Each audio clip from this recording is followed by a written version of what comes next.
Setelah ibu mertua berkunjung ke rumahku, aku baru sadar, ponselnya tertinggal di sofa depan TV. Karena mobil ibu mertua sudah jauh, aku memutuskan untuk mengembalikannya malam nanti. Tapi tiba-tiba ponsel itu berdering, dan muncul foto suamiku yang sudah meninggal 1 tahun lalu. Saat aku membuka pesan yang masuk, aku syok, jantungku hampir berhenti, ternyata. Sebelum ceritanya dimulai, silahkan tulis di kolom komentar dari daerah mana saja teman-teman yang menonton cerita ini. Jangan lupa like dan subscribe agar channel ini bisa semakin berkembang dan bisa mempersembahkan cerita yang lebih menarik lagi. Debbie mengantar Ibu Santi, ibu mertuanya, sampai ke teras depan. Senyum tipis yang dipaksakan di wajah Debbie terasa kaku. Sudah setahun suaminya, Angga, meninggal dunia. Namun, kunjungan Ibu Santi hari ini terasa lebih berat dari biasanya. Ibu mertuanya itu bersikap terlalu manis. Suaranya dibuat lembut, namun matanya terus bergerak gelisah, seolah mengawasi sesuatu di dalam rumah. Debbie, yang mengenakan hijab syari panjang berwarna kelabu, hanya mengangguk sopan, berusaha menyembunyikan rasa tidak nyamannya. Baginya, rumah ini masih penuh dengan kenangan Angga. Setiap sudut mengingatkannya pada tawa dan kehangatan suaminya, dan kehadiran Ibu Santi terasa mengusik kedamaian rapuh yang coba ia bangun kembali. Debbie, jaga diri baik-baik, ya. Kalau ada apa-apa, telepon ibu, kata Ibu Santi, sambil merapikan ujung kerudungnya yang sebenarnya sudah rapi. Iya, ibu. Hati-hati di jalan, jawab Debbie pelan.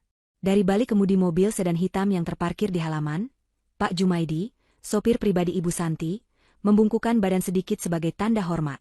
Pak Jumaidi adalah orang kepercayaan Ibu Santi, sudah bekerja puluhan tahun dengan keluarga almarhum suaminya. Debbie melihat Ibu Santi masuk ke mobil. Kaca mobil yang gelap langsung menutup, menyembunyikan ekspresi sang mertua. Tak lama kemudian, mobil itu bergerak pelan meninggalkan halaman rumah, lalu menghilang di tikungan jalan. Debbie menghela napas panjang, merasa sedikit lega. Ia berbalik, menutup pintu utama, dan menguncinya. Ia berjalan menuju ruang tengah, tempat mereka tadi berbincang. Niatnya adalah membereskan cangkir teh yang masih tersisa di meja. Namun, langkahnya terhenti. Matanya tertuju pada sebuah benda persegi panjang berwarna hitam mengilap yang tergeletak di atas bantal sofa. Itu ponsel. Jelas bukan miliknya. Itu ponsel mahal milik Ibu Santi. Debbie mengambilnya. Rasa bimbang langsung menyergapnya. Ia berlari kecil kembali ke pintu depan, membukanya, dan melihat ke jalan. Mobil Ibu Santi sudah tidak terlihat. Pasti sudah jauh. Debbie kembali masuk. Ia meletakkan ponsel itu di meja kopi. Haruskah ia menelepon Pak Jumaidi? Tapi ia tidak punya nomor sopir itu. Ponsel Ibu Santi juga pasti ada di dalam tasnya yang lain. Debbie memutuskan untuk menyimpannya saja. Nanti malam, setelah salat Isya, ia akan mengantarkan ponsel ini ke rumah mertuanya yang terletak di kawasan elit di seberang kota. Ia tidak ingin berlama-lama menyimpan barang pribadi milik Ibu Santi. Debbie baru saja akan beranjak ke dapur untuk mencuci cangkir, ketika ponsel di atas meja itu tiba-tiba bergetar hebat. Layarnya menyala, diiringi nada dering yang cukup kencang. Debbie terkejut. Ia menatap layar itu, dan seketika seluruh darah di tubuhnya terasa membeku. Jantungnya seperti diremas. Di layar ponsel itu, terpampang dengan jelas foto Angga, suaminya. Foto itu adalah foto favorit Debbie. Angga sedang tersenyum lebar, mengenakan kemeja biru kesayangannya, diambil saat mereka berlibur di pantai setahun sebelum kecelakaan itu. Pikiran Debbie kacau. Kenapa Ibu Santi memakai foto Angga sebagai foto kontak? Dering itu berhenti, namun jantung Debbie masih berdebar kencang. Ia mengira itu mungkin hanya alarm, atau mungkin Ibu Santi menyimpan nomor seseorang dengan foto Angga sebagai kenang-kenangan. Debbie berusaha menepis pikiran buruk. Ia duduk di sofa, mencoba menenangkan dirinya. Hijabnya ia rapikan sedikit, mencoba mengusir rasa dingin yang tiba-tiba menjalari tengkuknya. Belum genap 1 menit, ponsel itu menyala lagi. Kali ini tidak berdering, hanya getaran singkat tanda pesan masuk. Debbie melirik ke layar. Matanya membelalak. Pesan itu datang dari kontak yang sama. Kontak yang disimpan dengan nama Angga. Rasa penasaran yang luar biasa besar, bercampur dengan ketakutan yang aneh, mengalahkan rasa sopan santunnya. Debbie ingat, dulu Ibu Santi pernah memberitahukan pola kunci ponselnya saat mereka dalam kondisi darurat di rumah sakit, jaga-jaga jika terjadi sesuatu. Debbie tidak yakin apakah polanya masih sama. Tangannya yang gemetar menyentuh layar. Ia mencoba menggambar pola bintang sederhana yang ia ingat. Layar terbuka. Debbie menelan ludah. Ia membuka aplikasi pesan. Di sana, di baris paling atas, ada percakapan dengan nama Angga. Ia membuka pesan terbaru yang baru saja masuk. Matanya membaca barisan kalimat itu, dan dunianya serasa runtuh untuk kedua kalinya. Napasnya tercekat di tenggorokan. Jantungnya serasa berhenti berdetak. Pesan itu berbunyi, "Uang tutup mulut sudah saya terima. Rahasia, kecelakaan, Angga aman sama saya. Jangan lupa transferan bulan depan." Debbie terduduk lemas di lantai. Ponsel Ibu Santi terlepas dari genggamannya, jatuh ke atas karpet berbulu. Tubuhnya gemetar hebat. Ruangan yang tadinya terasa damai kini terasa begitu dingin dan menyesakkan. Kecelakaan. Kata itu berulang-ulang di kepalanya. Uang tutup mulut. Kalimat itu bagaikan palu godam yang menghantam kesadarannya. Selama 1 tahun penuh, Debbie hidup dalam keyakinan bahwa Angga meninggal murni karena kecelakaan tunggal. Remblong. Mobilnya kehilangan kendali di jalan menurun dan menabrak pembatas jalan. Polisi sudah menutup kasus itu. Murni musibah. Tapi pesan ini mengubah segalanya. Pesan ini menyiratkan ada rahasia di balik kecelakaan itu. Sesuatu yang harus ditutup rapat dengan uang. Dan pengirim pesan ini memakai nama suaminya, Angga. Siapa dia? Kenapa Ibu Santi, ibu kandung Angga, terlibat dalam pembayaran uang tutup mulut ini? Debbie memungut kembali ponsel itu. Tangannya masih gemetar, tapi kini ada perasaan lain yang muncul di balik rasa syok dan dukanya. Kemarahan. Debbie mulai berpikir cepat. Dia teringat kembali sikap-sikap aneh Ibu Santi selama setahun terakhir. Setelah pemakaman Angga, Ibu Santi memang terlihat sangat terpukul. Tapi di balik duka itu, gerakannya begitu cepat dan efisien. Terlalu efisien. Belum genap 40 hari, Ibu Santi sudah sibuk mengurus pencairan asuransi jiwa Angga yang nilainya sangat besar. Ibu Santi juga yang langsung mengambil alih kendali perusahaan properti milik Angga, dengan alasan Debbie tidak mengerti bisnis dan masih terlalu muda. Debbie, yang saat itu masih tenggelam dalam lautan duka, hanya bisa pasrah dan menandatangani semua dokumen yang disodorkan. Ia mengira ibu mertuanya hanya ingin membantunya. Tapi sekarang, semua kebaikan itu terasa seperti topeng. Dengan napas yang masih tersengal, Debbie memberanikan diri. Dia harus tahu lebih banyak. Ini adalah satu-satunya kesempatannya sebelum Ibu Santi menyadari ponselnya hilang.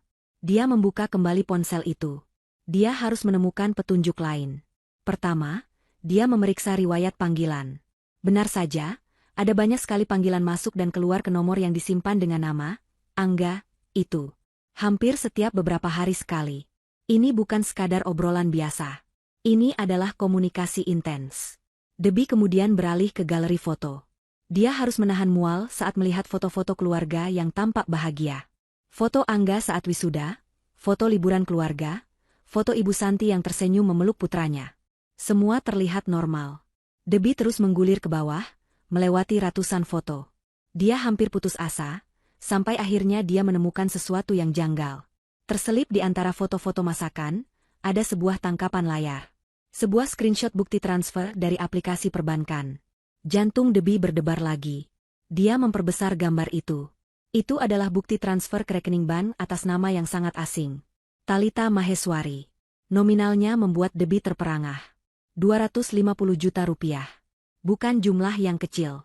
Di kolom keterangan transfer, tertulis jelas, biaya konsultasi proyek pesisir. Proyek apa? Setahu Debbie, perusahaan Angga tidak sedang mengerjakan proyek di daerah pesisir. Ini aneh. Debbie segera memotret tangkapan layar itu menggunakan ponselnya sendiri. Dia kembali ke menu utama ponsel Ibu Santi. Dia membuka daftar kontak, mencari nama Angga. Dia menekan nomor itu, menyalinnya, dan menyimpannya di ponselnya sendiri. Dia juga menyalin nomor rekening bank atas nama Talitha Maheswari. Dia harus mencari tahu siapa wanita ini. Apakah Talitha adalah orang yang sama dengan Angga, si pengirim pesan? Saat Debbie sedang sibuk menyalin semua informasi penting itu, ponsel Ibu Santi di tangannya tiba-tiba bergetar dan berdering lagi. Nama, Angga, muncul di layar. Debbie terlonjak kaget. Dia panik. Haruskah dia mengangkatnya? Jika dia diam, pengirim pesan itu akan curiga. Jika dia bicara, suaranya pasti ketahuan bukan Ibu Santi. Dering itu terus berbunyi, memecah kesunyian rumah. Debbie mengambil keputusan sepersekian detik. Dengan tangan gemetar, dia menekan tombol hijau untuk menerima panggilan, lalu segera menekan tombol loudspeaker agar dia tidak perlu mendekatkan ponsel itu ke telinganya. Debi menahan napas. Dia tidak mengucapkan sepatah kata pun. Hening sesaat di seberang sana. Hanya terdengar suara napas yang tenang. Lalu, sebuah suara terdengar. Itu bukan suara Angga. Itu suara seorang wanita. Suara yang dingin, tajam, jernih, dan penuh percaya diri. Ada apa, Ibu Santi? Kenapa menelepon lagi? Takut rahasianya bocor? Debi langsung mematikan sambungan. Tangannya terkepal erat. Dia tahu sekarang. Ini adalah permainan berbahaya. Suaminya dibunuh. Dan wanita di seberang telepon tadi tahu persis apa yang terjadi. Debi membanting ponsel itu ke sofa. Jantungnya berdebar begitu kencang seolah ingin melompat keluar dari dadanya. Suara wanita itu, dingin, tajam, dan penuh kendali, terus terngiang di telinganya. Takut rahasianya bocor? Jadi, Ibu Santi, ibu mertuanya sendiri, punya rahasia dengan wanita ini. Rahasia tentang kecelakaan Angga. Kaki Debi terasa lemas. Dia harus duduk. Ruang tamu yang tadi terasa nyaman kini terasa seperti penjara. Dia menatap ponsel Ibu Santi dengan campuran ngeri dan benci. Benda itu adalah kotak Pandora yang baru saja ia buka. Selama beberapa menit, Debi hanya terdiam. Air matanya mulai menggenang. Duka yang selama ini coba ia kubur, kini bangkit kembali dengan wajah yang berbeda. Bukan lagi duka karena kehilangan, tapi duka karena pengkhianatan. Apakah Angga tahu? Apakah Angga sengaja dijauhkan darinya? Pikiran-pikiran liar mulai bermunculan. Debi menggeleng keras, mencoba mengusir prasangka. Dia tidak boleh hancur sekarang. Dia harus fokus. Dia harus tahu siapa wanita di balik suara itu. Dia harus tahu apa yang sebenarnya terjadi pada Angga. Debi menarik napas dalam-dalam, mencoba menenangkan getaran di tangannya. Dia mengambil kembali ponsel Ibu Santi. Dia tahu dia tidak bisa menelepon balik. Suaranya akan ketahuan. Satu-satunya cara adalah melalui pesan. Dia harus memancing wanita itu keluar. Dia harus bertemu dengannya. Tapi bagaimana? Wanita itu jelas bukan orang sembarangan. Dia harus punya alasan yang kuat. Debi teringat pada tangkapan layar bukti transfer. 250 juta. Biaya konsultasi proyek pesisir. Dan wanita itu tadi menyebut nama, Ibu Santi. Ini adalah hubungan bisnis yang jelas disembunyikan. Debi memutuskan untuk menggunakan uang sebagai pancingan.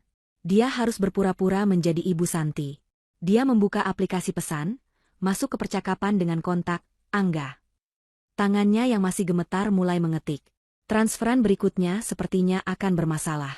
Ada audit mendadak di bank. Saya tidak bisa mengirim uang lewat rekening. Debi berhenti sejenak, berpikir. Kalimat itu terdengar cukup meyakinkan. Dia harus membuatnya terdengar lebih mendesak. Kita harus bertemu. Saya akan siapkan tunai. Bawa semua dokumen yang kamu pegang soal proyek pesisir itu. Saya mau periksa. Debi menambahkan kalimat terakhir agar pertemuan itu terlihat seperti urusan bisnis yang wajar, bukan kepanikan karena rahasia. Dia menekan tombol kirim. Jantungnya berdebar menunggu balasan. Rasanya seperti menunggu vonis. Tidak sampai 30 detik, ponsel bergetar. Balasan masuk. Tumben sekali, tidak seperti biasanya. Ibu takut? Debi merasakan hawa dingin menjalari punggungnya. Wanita ini sangat tajam. Jangan banyak tanya. Ini mendesak. Bisa atau tidak? Ketik Debi, berusaha meniru nada bicara Ibu Santi yang angkuh dan tidak mau dibantah. Balasan datang lagi. Bisa. Di mana? Kapan? Debi merasa sedikit lega. Umpannya berhasil. Dia harus memilih tempat. Tempat yang ramai, terbuka, tapi dia bisa mengamati tanpa terlihat mencolok. Lobi Hotel Grand Mutiara. Jam 4 sore ini.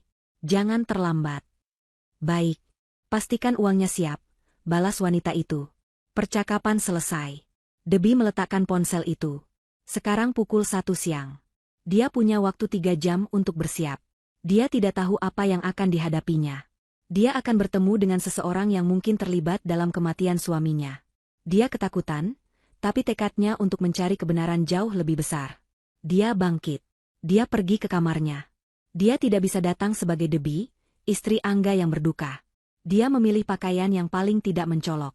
Sebuah gamis panjang berwarna coklat tua polos, dipadu dengan hijab syari berwarna senada yang menjulur panjang. Pakaian yang membuatnya bisa membaur. Dia mengambil kacamata hitam berbingkai besar, dan sebuah masker medis berwarna hitam. Dengan ini, sebagian besar wajahnya akan tertutup. Dia memasukkan ponselnya sendiri dan ponsel Ibu Santi ke dalam tas selempang sederhana. Dia memesan taksi online, sengaja tidak menggunakan mobilnya sendiri agar tidak terlacak. Tepat pukul 3:30 sore, Debbie sudah duduk di salah satu sofa di sudut lobi Hotel Grand Mutiara. Lobi itu ramai. Suara orang bercakap-cakap dan denting piano samar-samar terdengar. Jantungnya berdentum-dentum di dalam dada. Dia memesan segelas teh hangat tapi tidak menyentuhnya sama sekali. Tangannya di bawah meja terkepal erat. Dia mengamati setiap orang yang masuk melalui pintu putar. Pukul 4 tepat. Seorang wanita melangkah masuk. Dia sangat berbeda dari bayangan Debbie. Wanita itu masih muda, mungkin hanya beberapa tahun di atasnya. Dia sangat elegan. Rambutnya disanggul modern, langkahnya penuh percaya diri dalam balutan blus sutra dan celana bahan yang mahal. Dia menenteng tas tangan bermerek. Dia berhenti sejenak di tengah lobi, matanya yang tajam mengamati sekeliling. Dia mengeluarkan ponselnya, seolah hendak menelepon. Debbie menahan napas. Wanita itu melihat ke arahnya. Debbie cepat-cepat menunduk, pura-pura memeriksa ponselnya sendiri. Tapi terlambat. Wanita itu mulai berjalan ke arahnya. Langkah kakinya yang mantap terdengar jelas di lantai marmer. Debbie merasakan seluruh tubuhnya kaku. Wanita itu berhenti tepat di depan mejanya. Debbie tidak berani mengangkat kepala. Hening sesaat. Lalu wanita itu tertawa kecil. Tawa yang dingin dan meremehkan. Permainan menyamarnya bagus sekali, kata wanita itu. Debbie membeku. Dia perlahan mengangkat wajahnya. Kacamata hitam dan masker itu terasa sia-sia. Wanita itu tersenyum sinis, menatap lurus ke mata Debbie. Saya tahu Anda bukan Ibu Santi. Kamu Debbie, kan? Istri kesayangan Angga. Jantung Debbie serasa copot. Dia ketahuan. Seluruh rencana yang ia susun berantakan dalam sekejap. Dia terpaku di kursinya, tidak bisa berkata-kata. Bagaimana wanita ini tahu? Wajahnya tertutup masker dan kacamata. Dia hanya bisa menatap wanita di depannya dengan tatapan syok. Wanita itu, Talita, menarik kursi di depan Debbie dan duduk dengan tenang. Dia meletakkan tasnya di meja, seolah tidak terjadi apa-apa. Santai saja, katanya, suaranya kini tidak lagi setajam di telepon, tapi tetap dingin. Saya tidak akan berteriak.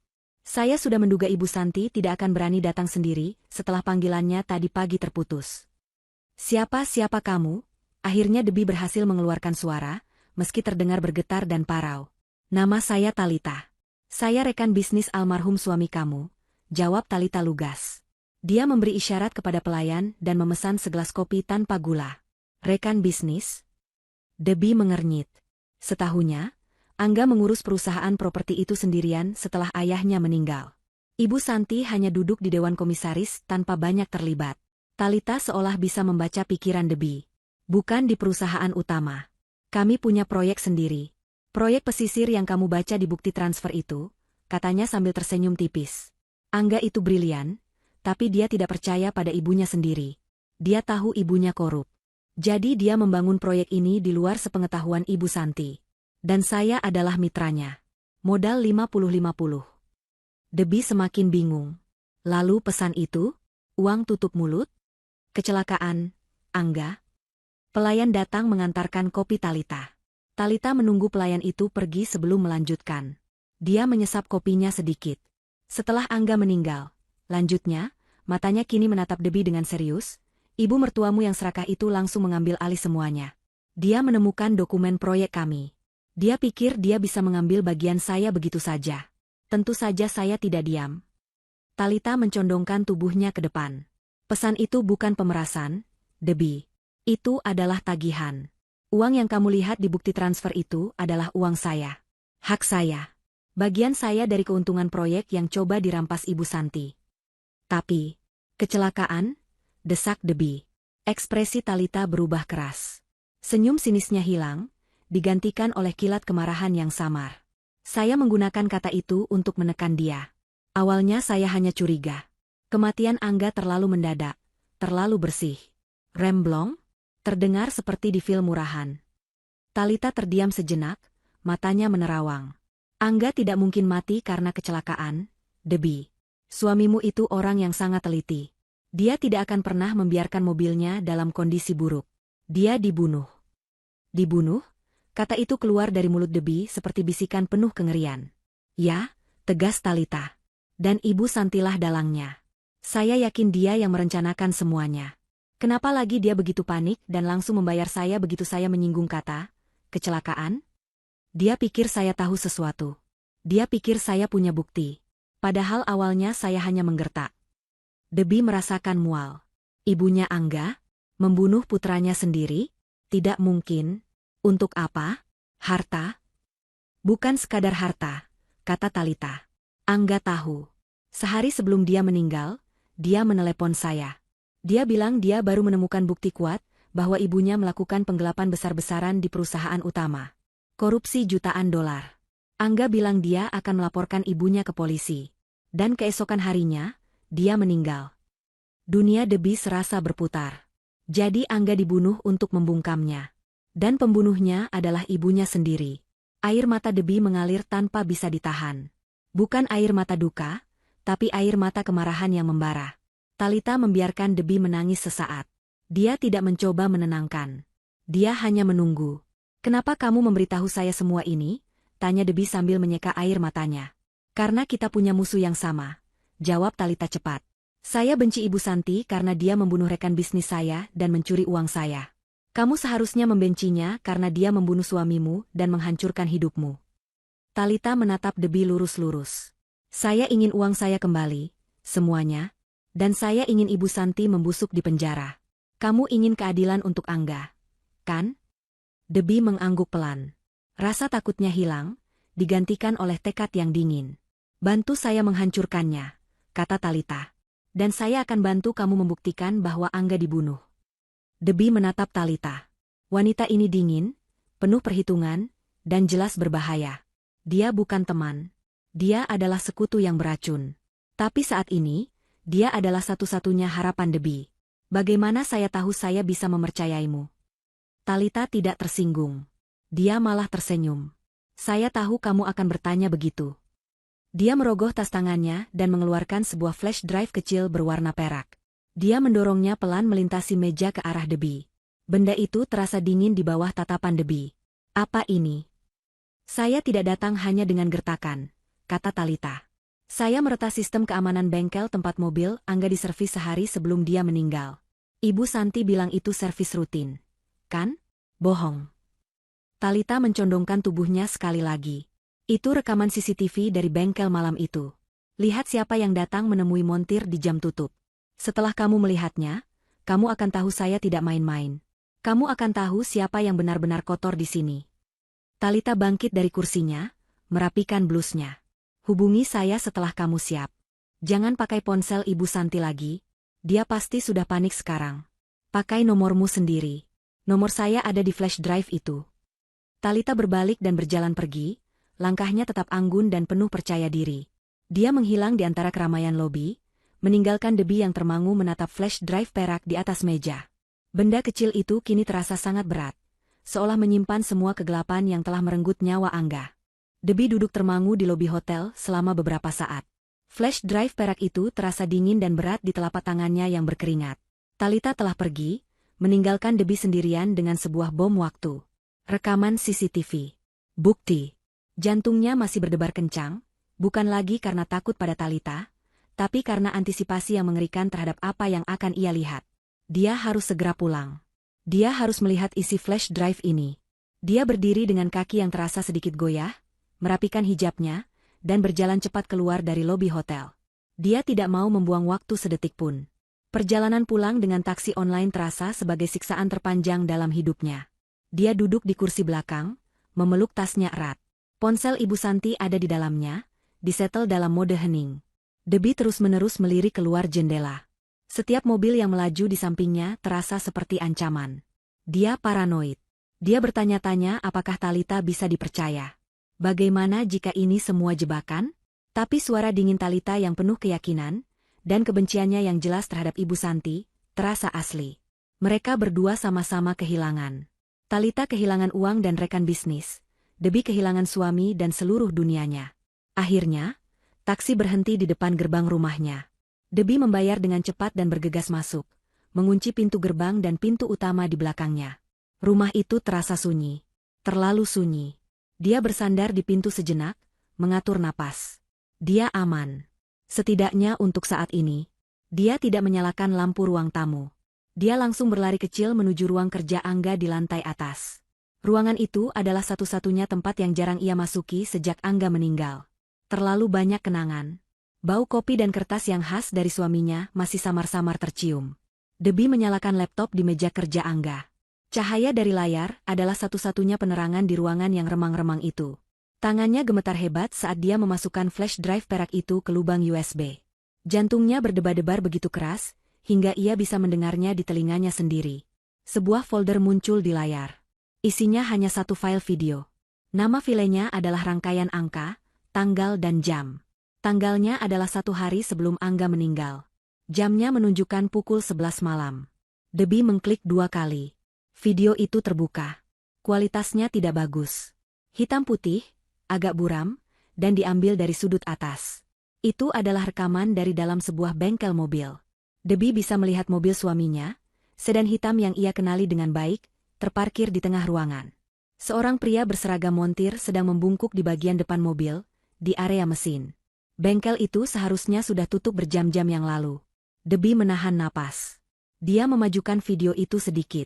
Tidak terjadi apa-apa selama beberapa menit. Hanya sang montir yang tampak sibuk bekerja di balik kap mobil yang terbuka. Lalu, sebuah pintu di sisi bengkel terbuka. Sosok kedua masuk ke dalam rekaman. Sosok ini lebih tinggi dari si montir. Dia mengenakan jaket dan topi, membuat wajahnya sulit terlihat jelas. Sosok itu berjalan mendekati mobil Angga. Dia berbicara dengan si montir, menunjuk ke arah mesin. Si montir mengangguk-angguk. Kemudian, sosok berjaket itu merogoh sakunya dan mengeluarkan sesuatu. Sebuah amplop tebal berwarna coklat. Dia menyerahkannya kepada si montir. Si montir mengambilnya dengan cepat dan memasukkannya ke dalam saku celananya. Jantung Debbie serasa berhenti. Ini adalah transaksi. Ini adalah pembayaran. Sosok berjaket itu menepuk bahu si montir. Dia kemudian berbalik untuk pergi. Tepat saat dia berbalik, dia sedikit mendongak, seolah memeriksa kamera CCTV di sudut ruangan. Hanya sedetik. Tapi sedetik itu sudah cukup. Cahaya dari lampu neon bengkel jatuh tepat di wajahnya yang tidak lagi tertutup bayangan topi. Debbie memekik tertahan. Dia menekan tombol jeda. Dia memperbesar gambar di layar. Itu bukan Ibu Santi. Dia mengenal wajah itu. Dia melihat wajah itu hampir setiap hari selama bertahun-tahun. Dia bahkan baru melihatnya beberapa jam yang lalu, duduk di belakang kemudi mobil yang membawa Ibu Santi pergi dari rumah ini. Itu Pak Jumaidi, sopir pribadi Ibu Santi. Pria pendiam, sopan, dan selalu menunduk hormat. Seluruh tubuh Debbie menjadi dingin. Pengkhianatan itu begitu dalam dan gelap. Ibu Santi tidak mengotori tangannya sendiri. Dia menggunakan orang kepercayaannya, pionnya yang paling setia, untuk melakukan pekerjaan kotor itu. Pak Jumaidi, yang selalu tersenyum ramah pada Angga. Pak Jumaidi, yang ikut mengangkat peti jenazah suaminya di pemakaman. Debbie merasa mual. Dia menutup mulutnya, menahan rasa ingin muntah. Jadi ini kebenarannya. Sebuah konspirasi yang rapi. Ibu Santi adalah otaknya, Pak Jumaidi adalah eksekutornya. Debbie terduduk lemas di kursi kerja Angga. Dia menatap layar yang menampilkan wajah beku Pak Jumaidi. Kebenaran yang ia cari ternyata lebih buruk dari yang ia bayangkan. Tiba-tiba, keheningan di rumah itu pecah. Terdengar suara bel. Bukan hanya sekali, tapi berkali-kali. Ditekan dengan paksa, beruntun, dan penuh amarah. Debbie terlonjak dari kursinya. Dia berlari kecil ke jendela kamar, mengintip ke bawah. Di teras depan, di bawah cahaya lampu teras yang redup, berdiri Ibu Santi. Wajahnya tidak lagi manis atau gelisah. Wajahnya pucat pasi, dipenuhi kepanikan dan kemarahan yang tidak ditutup-tutupi. Debbie membeku di tempatnya. Ibu Santi ada di depan pintu. Kepanikan murni menjalari dirinya. Ibu mertuanya pasti sudah sadar ponselnya tidak ada di tas atau di mobil. Dia pasti sudah mencarinya di mana-mana. Dan sekarang, dia kembali ke satu-satunya tempat terakhir dia berada. Rumah ini, bel berbunyi lagi, lebih keras dan lebih lama. Di belakang Ibu Santi, terparkir di gerbang, Debbie bisa melihat siluet mobil sedan hitam. Pak Jumaidi pasti ada di dalam mobil itu. Sang pembunuh ada di luar gerbangnya. Jantung Debbie berpacu. Dia harus berpikir cepat. Dia tidak boleh terlihat panik. Dia tidak boleh membiarkan Ibu Santi tahu bahwa dia tahu. Dia melihat ke laptop di atas meja. Rekaman video Pak Jumaidi masih terpampang di layar. Dengan tangan gemetar, Debbie segera mencabut flash drive itu dan memasukkannya ke dalam saku gamisnya yang dalam. Dia menutup laptop itu. Lalu, ponsel Ibu Santi. Benda itu masih ada di dalam tasnya. Dia tidak bisa membiarkan Ibu Santi melihatnya. Dia berlari menuruni tangga. Bel terus berbunyi tanpa henti. Sebentar, teriak Debbie, mencoba membuat suaranya terdengar normal, mungkin sedikit mengantuk seolah dia baru saja bangun tidur. Dia tiba di ruang tamu. Dengan gerakan cepat, dia mengambil ponsel Ibu Santi dari dalam tasnya. Dia tidak punya waktu untuk menyembunyikannya di tempat yang rumit. Dia menyelipkan ponsel itu jauh ke dalam celah di antara bantalan sofa tempat Ibu Santi duduk tadi. Cukup dalam sehingga tidak akan terlihat kecuali dicari dengan sengaja. Debbie menarik napas dalam-dalam. Dia merapikan hijabnya. Dia harus tenang. Dia adalah seorang istri yang berduka, bukan seorang penyelidik yang baru saja menemukan bukti pembunuhan. Dia berjalan ke pintu dan membukanya. "Ibu," kata Debbie, pura-pura terkejut. "Ada apa malam-malam kesini lagi? Ada yang tertinggal?" Wajah Ibu Santi tegang. Matanya yang tajam langsung memindai ke dalam rumah, melewati bahu Debbie. Dia tidak menjawab pertanyaan Debbie. Dia malah melangkah masuk, mendorong Debbie sedikit ke samping. "Ponsel Ibu tertinggal di sini," katanya dengan nada menuduh. Suaranya tidak lagi manis, tapi tajam dan menuntut. "Oh, ya," kata Debbie, menutup pintu perlahan. "Di mana, Bu?" "Tadi saya langsung ke dapur setelah Ibu pulang. Belum sempat beres-beres." Debbie menjaga suaranya tetap datar. Ibu Santi tidak memedulikannya. Dia langsung menuju sofa. Dia mengangkat setiap bantal. Dia membantingnya ke lantai. Matanya liar. Dia membungkuk, melihat ke kolong sofa, lalu ke bawah meja kopi. Dia meraba-raba karpet. "Tadi Ibu taruh di sini, tepat di sini," desisnya, lebih pada dirinya sendiri daripada pada Debbie. Dia menatap tumpukan bantal di lantai dengan frustrasi.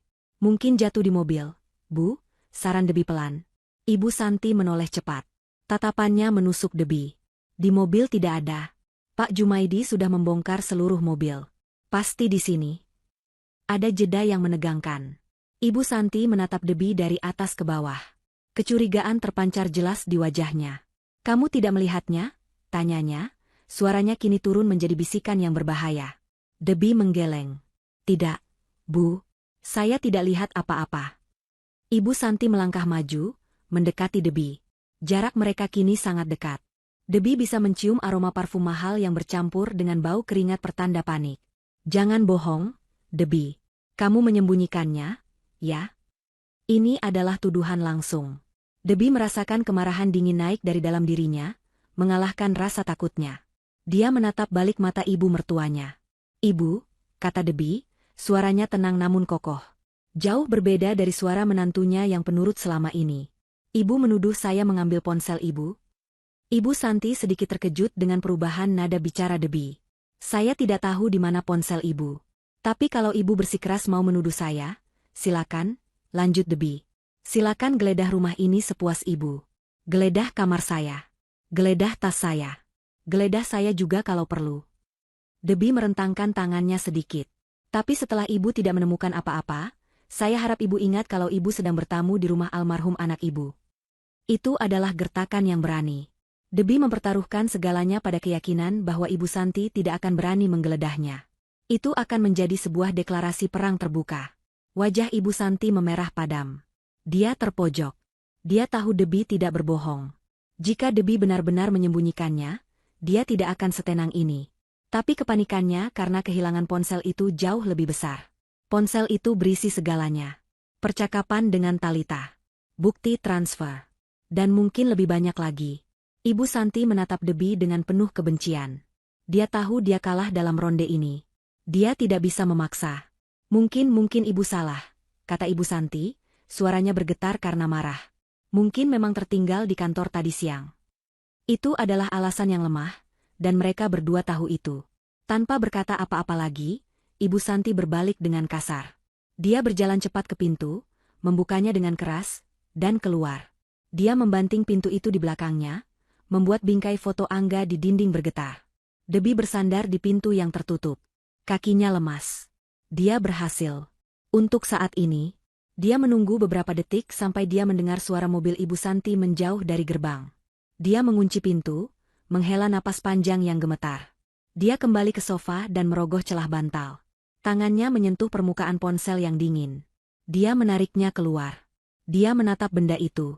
Benda ini adalah senjatanya. Debbie tahu Ibu Santi tidak akan menyerah. Dia akan kembali. Atau dia akan mengirim orang lain. Dia akan mengirim Pak Jumaidi. Debbie harus bergerak lebih cepat. Dia menyalakan ponsel Ibu Santi.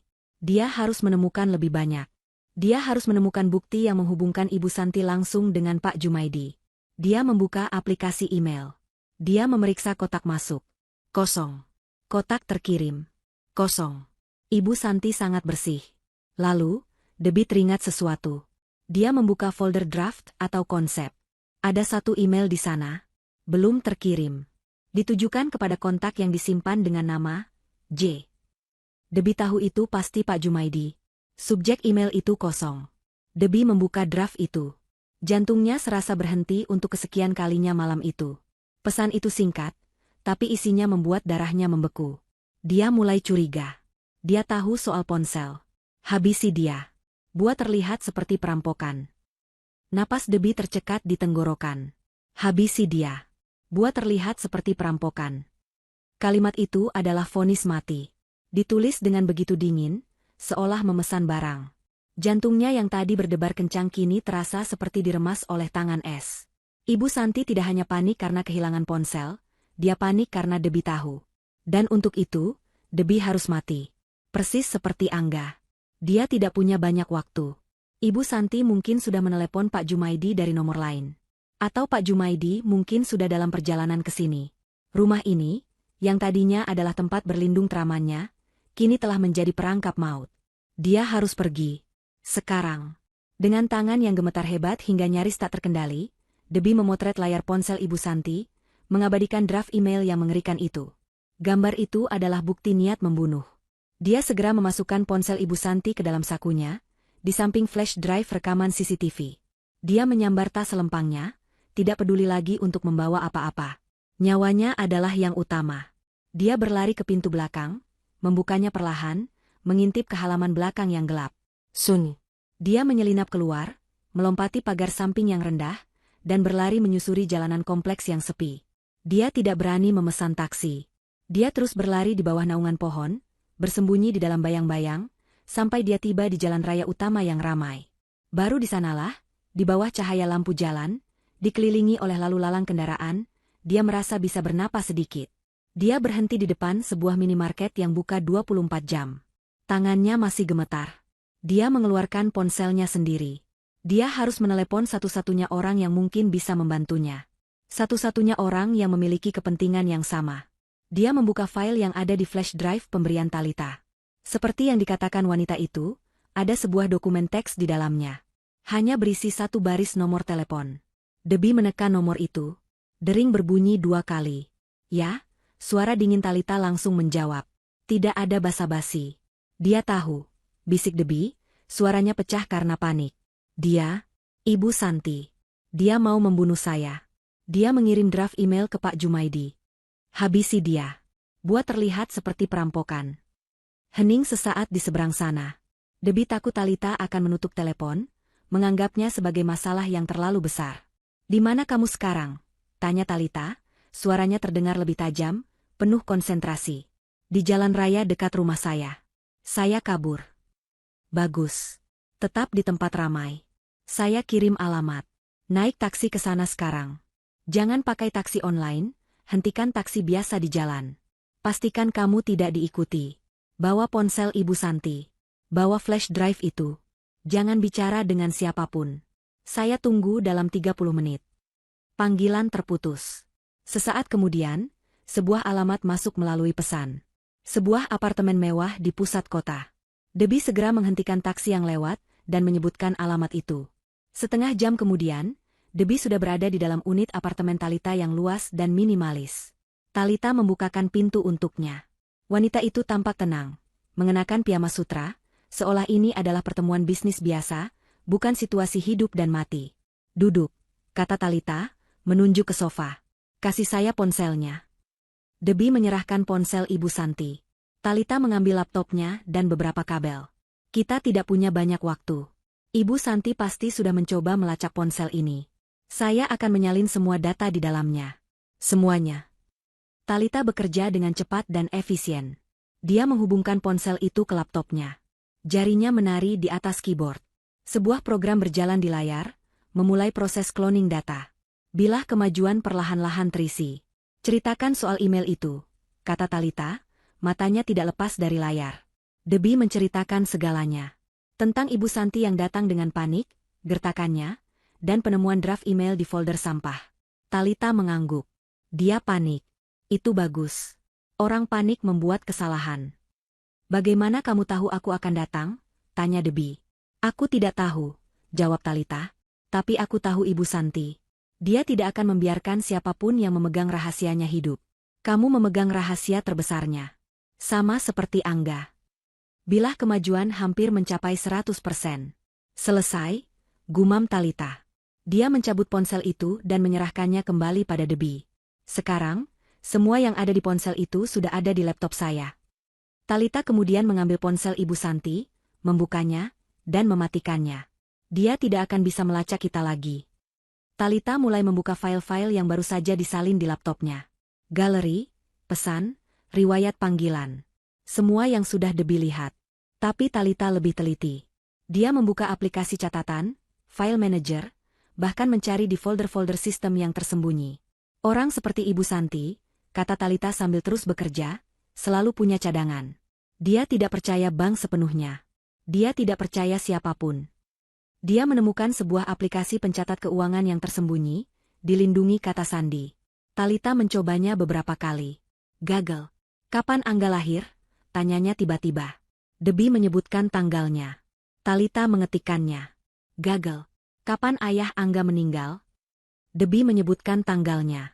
Talita mengetikkannya. Aplikasi terbuka. Isinya bukan hanya catatan keuangan. Itu adalah buku harian rahasia Ibu Santi. Rincian penggelapan dana perusahaan.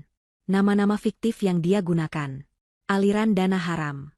Semua bukti korupsi yang ditemukan Angga ada di sana. Ini motifnya, bisik Debbie, matanya terpaku pada deretan angka jutaan dolar yang digelapkan. Tunggu, kata Talita. Masih ada lagi. Dia menggulir ke bawah, ke catatan paling lama. Ada sebuah file yang terlampir. Sebuah dokumen yang dipindai. Judulnya, Wasiat Asli Angga. Tangan Debbie gemetar saat Talita membukanya. Itu adalah surat wasiat suaminya. Dibuat sebulan sebelum dia meninggal. Ditandatangani oleh Angga dan 2 saksi. Isinya sangat jelas. Jika Angga meninggal, seluruh aset pribadinya, termasuk 70% saham di perusahaan utama, jatuh ke tangan istrinya, Debbie. Bukan ibunya. Surat wasiat yang Ibu Santi tunjukkan pada Debbie setelah pemakaman, yang menyatakan Ibu Santi adalah pewaris utama, adalah palsu. Dia tidak hanya membunuhnya, bisik Debbie, air mata kemarahan membakarnya. Dia merampokku. Dia merampok warisan suamiku. Kita sudah punya semuanya, Debbie, kata Talita, matanya bersinar dingin. Kita punya motif. Korupsi dan surat wasiat palsu. Kita punya bukti rencana pembunuhan Angga. Rekaman CCTV Pak Jumaidi. Dan kita punya bukti rencana pembunuhan kamu. Draft email itu. Kita ke polisi, kata Debbie. Belum, kata Talita cepat. Ibu Santi itu licin. Dia bisa menyuap siapa saja. Bukti digital bisa dibilang palsu. Rekaman CCTV bisa dibilang editan. Draft email bisa dibilang tidak pernah terkirim. Kita butuh sesuatu yang tidak bisa mereka sangkal. Kita butuh pengakuan. Talita menatap Debbie. Kita harus memancing mereka. Keduanya. Ibu Santi dan Pak Jumaidi. Di tempat yang sama, di waktu yang sama. Talita mengambil ponsel Ibu Santi yang mati. Dia menghidupkannya kembali. Pak Jumaidi sedang menunggu perintah, kan? Dia sedang menunggu email, habisi dia, itu terkirim.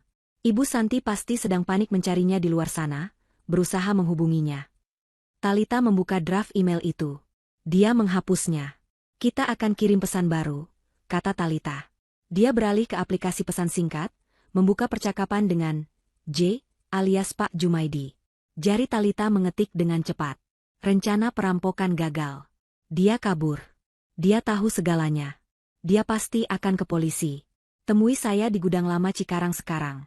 Bawa rekaman asli dari bengkel. Kita harus musnahkan semuanya. Cepat. Talita menekan tombol kirim. Apa-apa itu? Rekaman asli dari bengkel. Tanya Debbie bingung. Talita tersenyum tipis. Aku mengarangnya. Tapi orang bersalah seperti Pak Jumaidi pasti menyimpan asuransi untuk dirinya sendiri. Kalau Ibu Santi mengkhianatinya, dia pasti menyimpan salinan CCTV itu. Dan sekarang, dia akan panik dan membawanya. Kita akan menjebak mereka berdua dengan bukti mereka sendiri. Gudang tua di Cikarang itu gelap dan pengap. Bau debu, karat, dan minyak solar basi menusuk hidung. Ini adalah salah satu aset properti pertama yang dibeli ayah Angga, kini terbengkalai dan dilupakan. Sempurna untuk sebuah perangkap.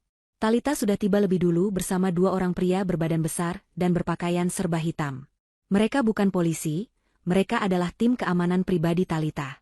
Mereka bergerak cepat dalam kegelapan, memasang kamera-kamera kecil tersembunyi di beberapa sudut dan mikrofon sensitif di dekat pintu masuk utama. Debbie duduk di dalam mobil Talita yang diparkir di seberang jalan, tersembunyi di balik deretan truk rongsok. Jantungnya berdebar sangat kencang. Dia mengenakan jaket hoodie gelap dan masker, membiarkan hijab panjangnya tersembunyi di dalam jaket. Dia adalah umpan. Kamu yakin soal ini, Talita? Bisik Debbie.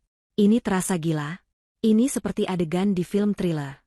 Sangat yakin, jawab Talita. Matanya fokus mengamati layar tablet yang menampilkan gambar dari kamera-kamera tersembunyi. Pak Jumaidi itu pion.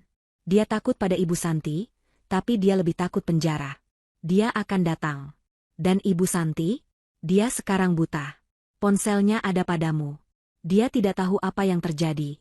Tapi aku yakin dia juga sedang dalam perjalanan ke sini. Bagaimana kamu tahu? Aku menyalakan kembali ponselnya sebentar tadi, kata Talita santai. Cukup untuk mengirim lokasi GPS ponsel ini ke laptopnya sendiri.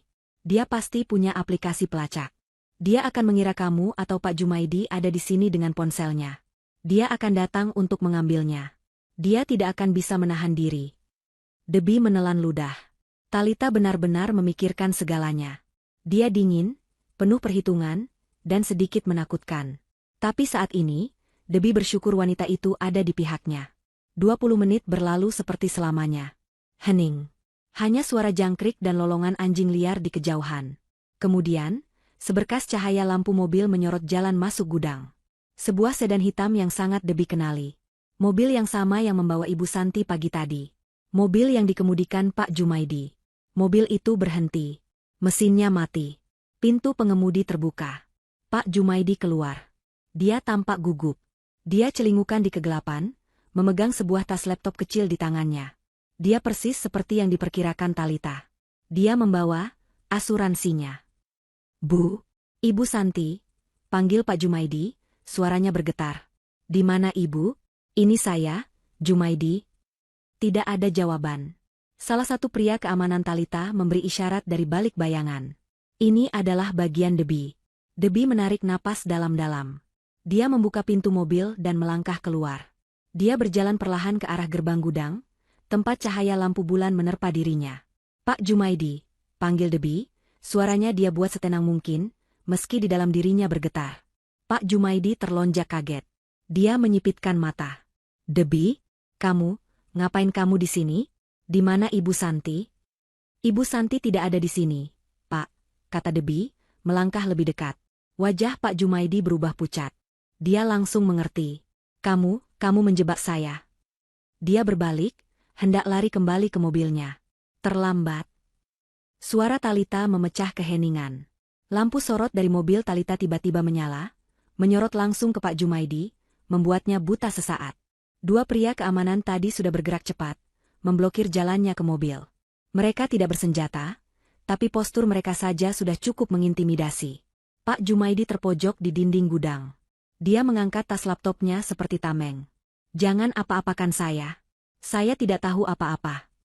Debbie melangkah maju ke dalam lingkaran cahaya. Dia melepas maskernya. Wajahnya keras oleh amarah yang tertahan. Bapak bohong, kata Debbie. Bapak ada di bengkel malam itu. Malam sebelum Mas Angga meninggal. Mata Pak Jumaidi membelalak ngeri. Saya tidak. Saya punya rekamannya, potong Debbie. Saya punya rekaman CCTV Bapak membayar montir untuk merusak rem mobil suami saya. Pak Jumaidi ambruk. Seluruh kekuatan di kakinya seolah hilang.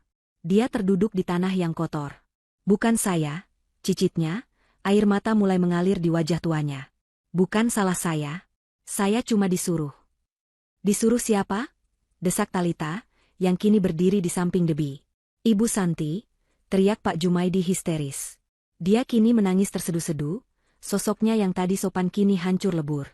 Dia yang menyuruh saya. Dia yang merencanakan semuanya. Dia bilang Mas Angga mau melaporkan dia ke polisi. Dia bilang kita semua akan hancur kalau Mas Angga tidak dihentikan. Pak Jumaidi merangkak, memegangi kaki Debi. Maafkan saya, Non Debi. Saya cuma sopir. Saya takut. Dia menjanjikan saya uang banyak. Dia bilang untuk masa tua saya. Saya hilaf. Dan Bapak juga yang akan menghabisi saya. Kan? Tanya Debi dingin, menepis tangan Pak Jumaidi. Membuatnya terlihat seperti perampokan. Saya belum melakukannya. Pekik Pak Jumaidi. Saya tidak mau. Tapi dia mengancam saya. Dia bilang dia akan menjebak saya kalau saya tidak menurut. Buktinya apa Bapak disuruh? Tanya Talita tajam. Ini. Pak Jumaidi membuka tas laptopnya dengan tangan gemetar. Dia mengeluarkan sebuah flash drive, berbeda dari yang diberikan Talita. Ini rekaman suara. Saya merekam perintahnya diam-diam. Saya juga punya salinan CCTV asli dari bengkel. Saya simpan untuk jaga-jaga. Debi dan Talita saling berpandangan. Ini lebih baik dari yang mereka duga. Dia bilang dia akan menghancurkan remnya. Lanjut Pak Jumaidi, kini histeris menumpahkan segalanya. Dia bilang cukup buat celaka saja, tidak sampai meninggal. Tapi ternyata, ya Tuhan, dia yang menyuruh saya. Dia dalangnya. Tepat saat Pak Jumaidi meneriakkan kalimat terakhirnya, menunjuk udara kosong seolah Ibu Santi ada di sana, sebuah suara decitan ban mobil yang sangat keras memecah malam. Sebuah mobil Mercedes perak berhenti mendadak di jalan masuk, menghalangi satu-satunya jalan keluar. Pintu mobil terbuka. Ibu Santi melompat keluar. Wajahnya pucat pasi, matanya liar. Dia pasti telah melacak ponselnya ke lokasi ini. Dia tiba tepat pada waktunya. Tepat untuk melihat Debi dan Talita berdiri di bawah lampu sorot. Tepat untuk melihat dua pria besar berjas hitam. Dan tepat untuk melihat Pak Jumaidi, sopir kepercayaannya, terduduk di tanah, menunjuk lurus ke arahnya sambil berteriak. Dia dalangnya. Ibu Santi yang menyuruh saya membunuh Angga. Dunia seakan berhenti berputar di gudang tua itu. Suara Pak Jumaidi yang histeris masih menggema di udara. Dia dalangnya. Ibu Santi yang menyuruh saya membunuh Angga. Ibu Santi berdiri kaku di samping pintu mobilnya yang terbuka. Wajahnya, yang diterpa lampu sorot mobil Talita, terlihat seperti topeng porselen yang retak. Matanya membelalak tak percaya. Dia melihat Pak Jumaidi, sopir setianya selama 20 tahun, kini terduduk di tanah, menunjuknya sebagai pembunuh. Dia melihat Debi, menantunya yang lemah lembut, berdiri tegak dengan mata menyala-nyala. Dan dia melihat Talita, wanita yang dia benci, berdiri di sana dengan senyum kemenangan yang tipis. Kepanikan Ibu Santi yang tadi meluap, karena melacak ponselnya kini berubah menjadi teror. Dia telah masuk ke dalam perangkap yang sempurna. Bohong. Pekik Ibu Santi, suaranya melengking tinggi, memecah keheningan. Kalian semua bohong. Kalian menjebak saya. Jumaidi, kamu gila. Apa yang mereka janjikan padamu? Hah? Ibu Santi melangkah maju, mencoba menunjukkan sisa-sisa wibawanya. Dia menunjuk ke arah Debi. Dan kamu, Debi, anak tidak tahu diuntung. Kamu menuduh ibu mertuamu sendiri? Kamu yang mencuri ponsel saya. Kamu yang merencanakan ini semua. Cukup, Bu. Suara Debi terdengar keras dan jelas, menghentikan langkah Ibu Santi. Tidak ada lagi getaran di suaranya. Yang ada hanya kemarahan yang dingin. Saya mencuri? Bagaimana dengan Ibu? Ibu tidak hanya mencuri ponsel. Ibu mencuri perusahaan suami saya. Wajah Ibu Santi memucat. Apa maksudmu? Surat wasiat, kata Debi. Surat wasiat asli Mas Angga. Yang menyatakan saya adalah ahli waris tunggal. Bukan surat wasiat palsu yang ibu sodorkan kepada saya saat saya masih berduka. Pukulan itu telak. Ibu Santi terhuyung mundur selangkah. Dia tidak menyangka Debi akan tahu soal itu. Itu adalah rahasia terdalamnya, selain pembunuhan itu sendiri. Kamu tidak punya bukti, desisnya, tapi suaranya tidak lagi seyakin tadi. Kami punya segalanya, kata Talita, melangkah maju. Dia memegang sebuah ponsel yang terhubung ke pengeras suara portabel kecil. Kami punya bukti ibu menggelapkan uang perusahaan. Kami punya rekaman CCTV Pak Jumaidi di bengkel.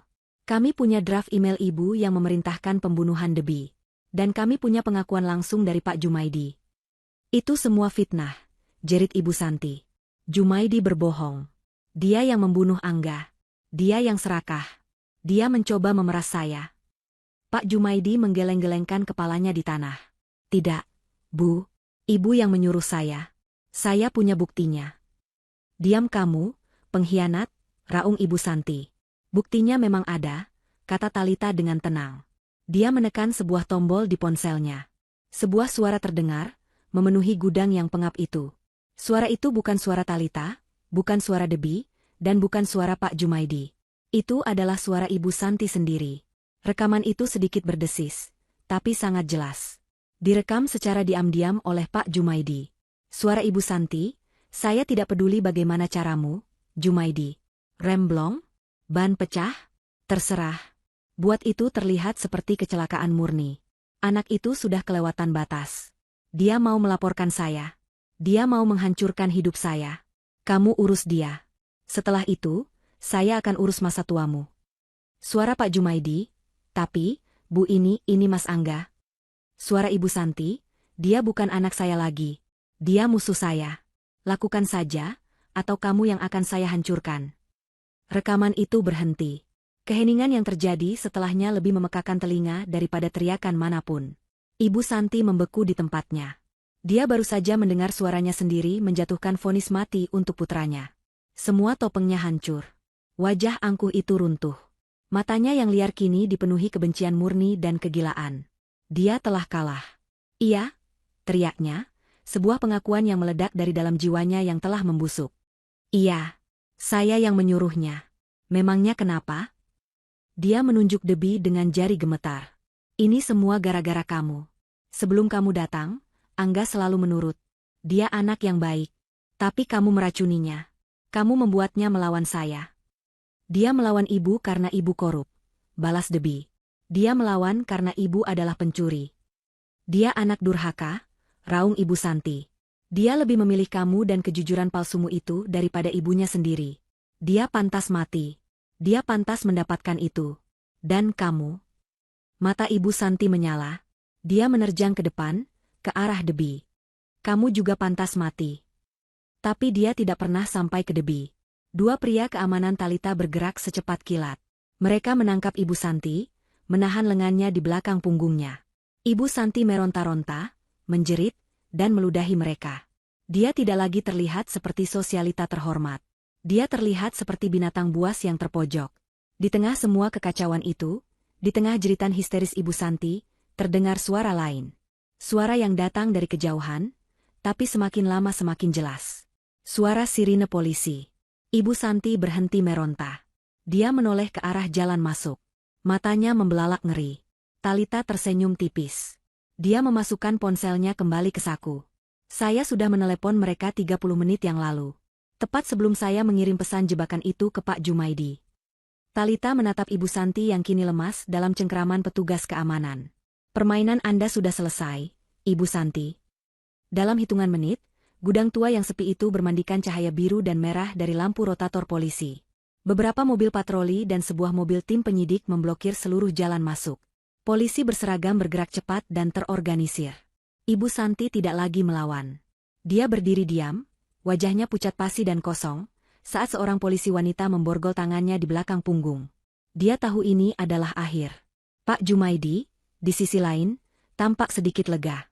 Dia menyerahkan diri dengan pasrah, tangannya terulur untuk diborgol, seolah beban terberat di dunia baru saja terangkat dari pundaknya.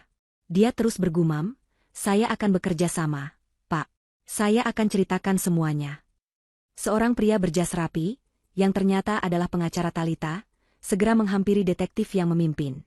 Talita dengan tenang menyerahkan sebuah tas berisi barang bukti. Di dalam sini, katanya dengan suara yang jelas dan profesional, adalah data cloning lengkap dari ponsel pelaku, berisi bukti korupsi, rencana pembunuhan, dan surat wasiat asli. Ada 2 flash drive berisi rekaman CCTV dari bengkel. Ada 1 flash drive lagi berisi rekaman audio pengakuan perintah pembunuhan. Dan seluruh kejadian malam ini di gudang ini, termasuk pengakuan penuh pelaku, telah direkam oleh kamera-kamera kami. Detektif itu menatap Talita, lalu ke Debbie, lalu ke Ibu Santi yang digiring masuk ke mobil polisi. Dia mengangguk singkat. Kami akan amankan semuanya. Debbie menyaksikan mobil polisi yang membawa Ibu Santi menghilang di tikungan jalan. Tubuhnya yang sejak tadi tegang akhirnya luruh. Kakinya terasa lemas. Jika Talita tidak menahannya, dia mungkin akan jatuh. Malam yang panjang ini akhirnya berakhir. Proses hukum berjalan cepat. Kasus ini menjadi berita utama nasional. Seorang ibu sosialita membunuh putra kandungnya sendiri untuk menutupi korupsi dan merebut warisan. Bukti-bukti yang disajikan di pengadilan begitu telak hingga tidak bisa disangkal. Rekaman suara Ibu Santi yang memberi perintah pada Pak Jumaidi menjadi bukti kunci. Ditambah lagi dengan kesaksian penuh Pak Jumaidi yang ingin menebus kesalahannya, dan draft email yang membuktikan niat Ibu Santi untuk membunuh Debbie. Pengadilan menjatuhkan vonis. Ibu Santi terbukti bersalah atas pembunuhan berencana terhadap Angga, percobaan pembunuhan terhadap Debbie, korupsi, dan pemalsuan dokumen. Dia divonis penjara seumur hidup. Seluruh aset pribadinya yang terbukti berasal dari hasil korupsi disita oleh negara. Pak Jumaidi, karena kerjasamanya sebagai saksi kunci, mendapat hukuman yang lebih ringan, namun tetap harus menghabiskan belasan tahun di penjara. Surat wasiat asli Angga dinyatakan sah oleh pengadilan. Debbie secara hukum dikukuhkan sebagai pemilik sah 70% saham perusahaan. Talita mendapatkan haknya kembali atas proyek pesisir. Kemitraan mereka yang beracun berakhir di sana.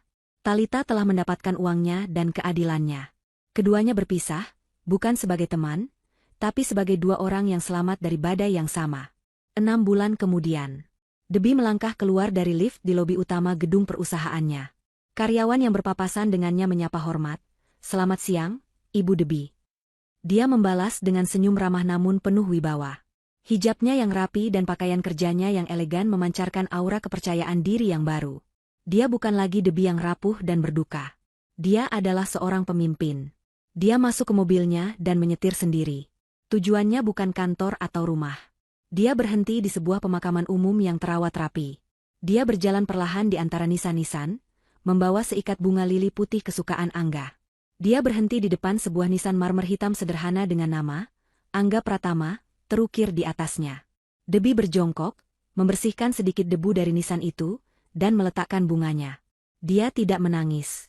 Dia menatap nama suaminya dengan senyum yang lembut dan damai. "Assalamualaikum, Mas," bisiknya pelan. "Semua sudah selesai. Keadilan sudah datang untuk kamu." Dia terdiam sejenak, membiarkan angin sore meniup pelan ujung hijabnya. "Aku tahu ini berat. Aku tahu ibumu, sudahlah." Dia menghela napas. "Tapi aku mau kamu tahu, perusahaanmu aman di tanganku. Aku sudah membersihkan semuanya, Mas. Aku menjalankannya dengan jujur, persis seperti yang selalu kamu inginkan. Sekarang, kamu bisa tidur yang tenang." Debbie menyentuh nisan itu sekali lagi. Rasa sakit karena kehilangan itu masih ada, seperti bekas luka yang samar. Tapi rasa itu tidak lagi menguasainya. Dia sudah menemukan kedamaian dalam keadilan. Dia bangkit berdiri. Dia tidak lagi melihat ke belakang. Dia berbalik, merapikan hijabnya, dan berjalan dengan langkah tegap meninggalkan pemakaman. Dia berjalan tegak, menyongsong masa depannya yang baru, yang harus ia jalani sendiri, dengan kekuatan yang ia temukan dari kebenaran. 3 tahun telah berlalu sejak hari di mana kebenaran, yang terkubur dalam kebohongan dan keserakahan, akhirnya terungkap di gudang tua yang pengap itu. 3 tahun adalah waktu yang lama.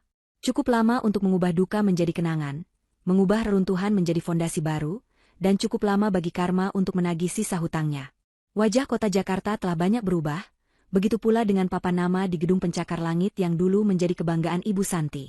Gedung itu tidak lagi bernama Santi Corp. Pagi ini, matahari memantulkan sinarnya pada huruf-huruf baja yang kokoh dan elegan, Pratama Group. Nama itu adalah pilihan Debbie. Sebuah penghormatan, bukan untuk keluarga yang telah mengkhianatinya, tetapi untuk satu-satunya Pratama yang penting, Angga. Di dalam ruang rapat utama di lantai 40, Debbie, yang kini berusia 32 tahun, berdiri di depan dewan direksi. Hijab syari berwarna biru tuanya yang serasi dengan blazer modern yang ia kenakan, memancarkan aura otoritas yang tenang. Dia bukan lagi wanita muda rapuh yang tersesat dalam duka. Dia adalah seorang presiden direktur. Tatapannya tajam, suaranya jernih dan penuh keyakinan saat dia mempresentasikan laporan kuartal terakhir. Dan dengan demikian, katanya, mengganti slide presentasi ke gambar sebuah kompleks perumahan yang asri dan modern. Seluruh laba bersih dari kuartal ini, seperti yang telah kita sepakati, akan dialokasikan sepenuhnya untuk pembangunan tahap kedua, Wisma Angga Pratama. Perumahan bersubsidi untuk masyarakat berpenghasilan rendah. Ini adalah visi almarhum suami saya, dan ini akan menjadi pilar utama perusahaan kita, membangun dengan hati nurani. Para anggota dewan, yang sebagian besar adalah wajah-wajah baru yang ia bawa masuk untuk menggantikan kroni-kroni lama Ibu Santi, bertepuk tangan. Mereka menghormatinya bukan hanya karena dia adalah pemilik saham mayoritas, tetapi karena dia telah membuktikan kemampuannya. Dalam 3 tahun, Debbie telah membersihkan perusahaan dari praktik korupsi, melunasi utang-utang tersembunyi, dan mengembalikannya ke jalur profitabilitas yang jujur.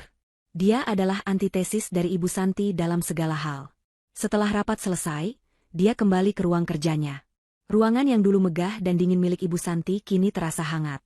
Ada rak buku besar, beberapa lukisan kaligrafi, dan foto Angga yang tersenyum di mejanya.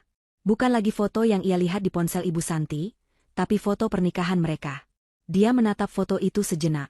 Rasa sakit yang dulu menusuk jantungnya setiap kali melihat wajah itu kini telah berubah. Berganti menjadi rasa rindu yang lembut, rasa terima kasih, dan kedamaian.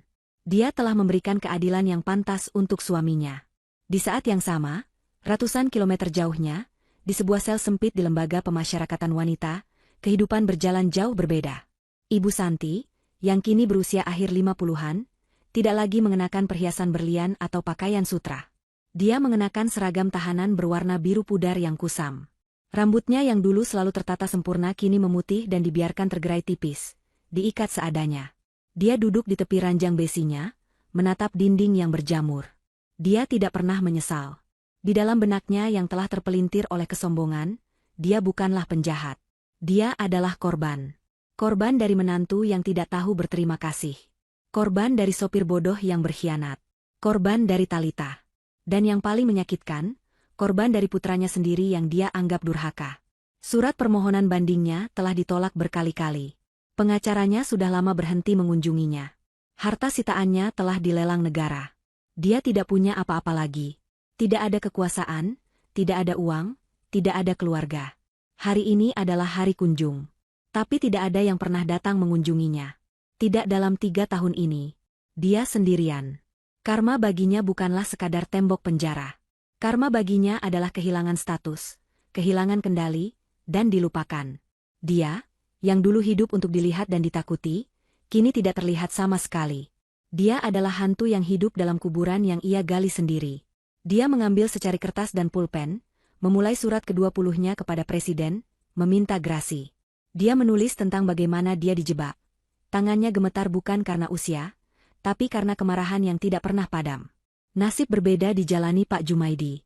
Di penjara pria di Cilegon, dia menerima vonis 15 tahunnya dengan pasrah.